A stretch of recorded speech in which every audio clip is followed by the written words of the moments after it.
સમાચારોમાં આગળ વાત કરીએ તો ગુજરાત સાયબર સેન્ટર ઓફ એક્સેલન્સને મોટી સફળતા હાથ લાગી છે। સાયબર સ્લેવરી રેકેટનો મુખ્ય સૂત્રધાર અનિલ પુરોહિતની ધરપકડ કરવામાં આવી છે। ધ ઘોસ્ટ નામથી આંતરરાષ્ટ્રીય સાયબર સ્લેવરી રેકેટ ચલાવતો હતો।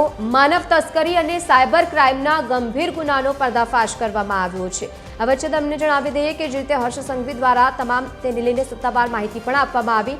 સાયબર સેન્ટર ઓફ એક્સેલન્સે આ મોટું નેટવર્ક તોડ્યું છે। આરોપી નીલ પુરોહિત ભારતીય યુવાનોની સપ્લાય કરતો હતો। આરોપી તેને હાલ પકડી પાડવામાં આવ્યું છે। રૂટ્સ અને ક્રોસ બોર્ડર કનેક્શનનું પણ નિયંત્રણ આ કરતો હતો। દેશભરમાં 126થી વધારે એજન્ટ પણ તેને ગોઠવી રાખ્યા હતા। મ્યાનમાર કે પાકમાં ચલાવતો હતો આ સમગ્ર નેટવર્ક। 30થી વધુ પાકિસ્તાનીઓના સંપર્કમાં પણ હતો। આ આરોપી નીલ પુરોહિત 100થી વધુ કંપનીઓના સંપર્કમાં હતો અને સાથે જ કંબોડિયામાં 1000થી વધુ લોકોની કરાઈ હતી માંગણી।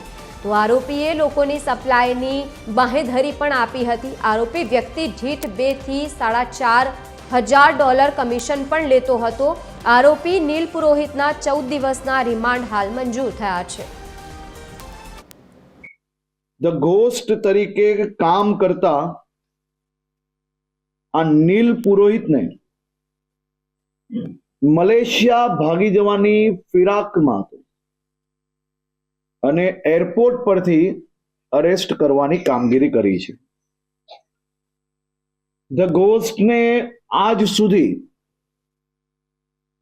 કોઈ બી ઓળખતું નહોતું, કારણ કે જે આના ભોગ બન્યા હતા